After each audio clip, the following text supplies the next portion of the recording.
lights and cameras and mirrors.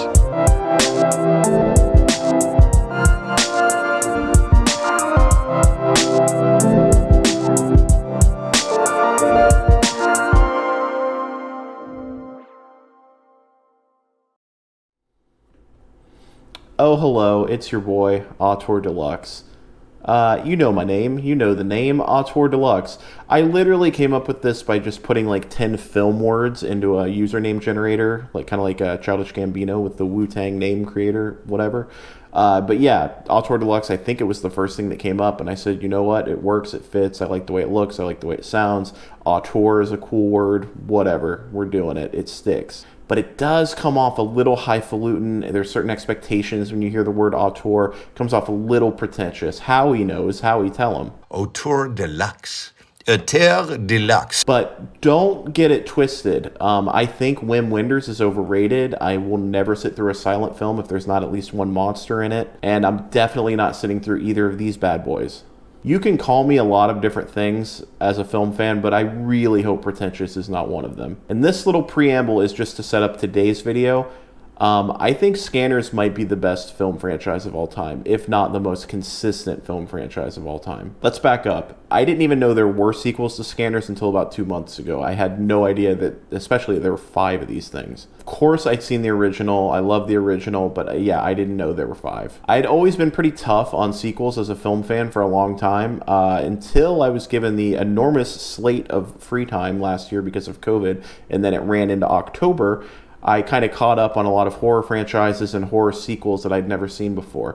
Friday the 13th, Halloween, Chucky, everything in between. I watched all 4 of the House movies, and many of these films have problems. There's 4 Critters movies, for fuck's sake. Sometimes the budget skyrockets and then the creative vision goes down. Sometimes the lead actor leaves. Sometimes we take some weird detour with a side character no one cares about. Sometimes it takes itself too seriously. So other times it doesn't take itself seriously enough. When there's 3 or more films in a franchise, the likelihood that they're going to fail or be boring or be bad raises exponentially. And this is more of a thing with reboots, but a lot of reboots and remakes and sequels fall into this trend of just so much fucking exposition, so much explanation, just telling us about the lore and the backstory of things that me, the type of film fan I am, I do not care about. Godzilla King of Monsters from 2019 really fell into this. I love Thomas Middleditch as an improv fan guy.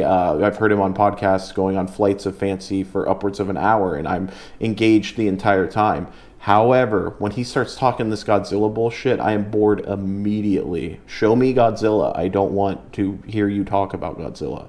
Emma combined the bioacoustics of different titans to create the orca's signal, a sort of baseline frequency that all the creatures respond to, attracting them. To my surprise, Scanners, through all 5 films, doesn't really have a miss. The original is obviously a classic. It's a big standout even in the world of Cronenberg's early films, of Cronenberg's body horror, science fiction films. The performance by Michael Ironside is incredible. It's so menacing, it's so evil looking, and the practical effects are bar none. You're not going to find better practical effects. It's a Cronenberg film. Oh, and before I jump in, if you don't know the premise, number one, why are you watching this? You should go watch Scanners. At least watch the first one. I'm gonna try to sell you on the others, but at least go watch Scanners. But the premise of Scanners are telepaths that use their powers to, read people's minds, make them do their bidding. Some use it for good, some use it for evil, and when all else fails, just make people's heads explode. Some scanners are set on world domination, other scanners are trying to stop those scanners, and then there are scanners that take medication to try to suppress their entire scanning ability. On to Scanners 2.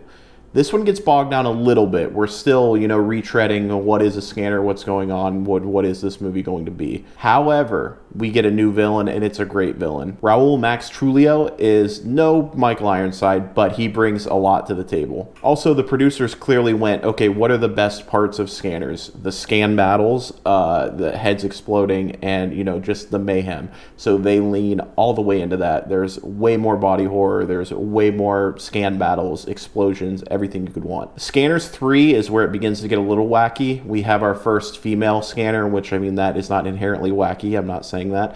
But one of the things she chooses to do, a female character written by, I'm assuming coked up males, she immediately decides to make her significant other goofily dance at some high-class restaurant. Gotta dance!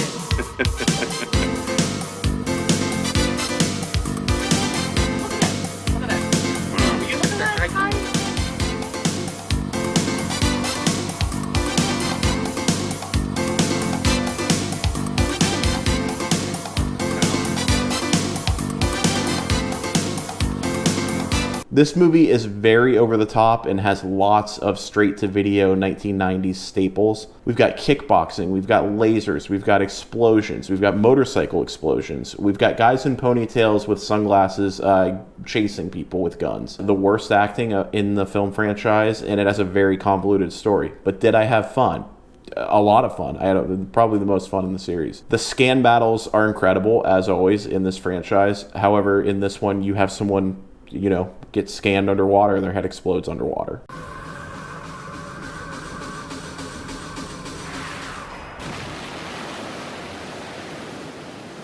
Next up, we have the fourth Scanners movie, which is Scanner Cop. A rogue scanner gets in an altercation with the police, leaving his son, kind of in the fray. He ends up getting killed. The son gets adopted by a cop. Lo and behold, the son grows up to be a cop himself, but he's also a scanner. Scanner Cop. He's taking a drug called ephemeral to suppress his scanning abilities until he joins the force, and cops immediately, I think his first day, great writing, cops start getting killed left, right, and center, and he has to figure out why, so he starts scanning, criminals. Daniel Quinn, who plays the titular Scanner Cop, was born to play this part as far as I'm concerned. I mean, I haven't seen him in anything else that I know of, but he is so good at the scan battles. He even gives Michael Ironside a run for his money. Not as classic as Michael Ironside, clearly, but he's really good at the scan battles. The Scanner Cop duo just came out on Vinegar Syndrome, and it has some great extras, and they talk about how the actors would literally pass out from, making a vein pop by scanning. That's how committed we're talking that these performances are, especially by Daniel Quinn. For straight to video and for the 1990s, you can do a lot worse than Scanner Cop. Finally, we have Scanners 5, aka Scanner Cop 2, aka Scanners the Showdown. This one follows Scanner Cop as he is just made detective. A criminal and a scanner from Scanner Cop's past begins to suck power out of other scanners, and this basically turns into a vampire movie, but scanners. A scanpire movie, if you will. Patrick Kilpatrick, that's the actor's real name, plays a great villain. He is up there with the best villains in this franchise. The scan battles in this one are as ridiculous as any of the other films, and the ending is incredible. It's explosive. So there you have it. I'm just kind of shocked that I liked all of these that much all the way through. I kept waiting for a dud and there wasn't one. I really do believe the worst crime a film can commit is being fucking boring, and none of these are boring. You have pretty serviceable stories, and even I would say compelling stories in the Scanner Cop 2 films. Except for Scanners 3. Scanners 3, you get completely lost. The story makes no sense, but it's an incredible movie otherwise. There are fun things to look at, ridiculous performances, ridiculous scan battles. Cronenberg sequels can go downhill real fast. I don't know if anyone's seen The Fly 2. Anyway, if you need to scan anybody, make sure to stay hydrated, and please do it with the amount of passion that Daniel Quinn or Michael Ironside would do it. Thank you. Have a good one. Good night.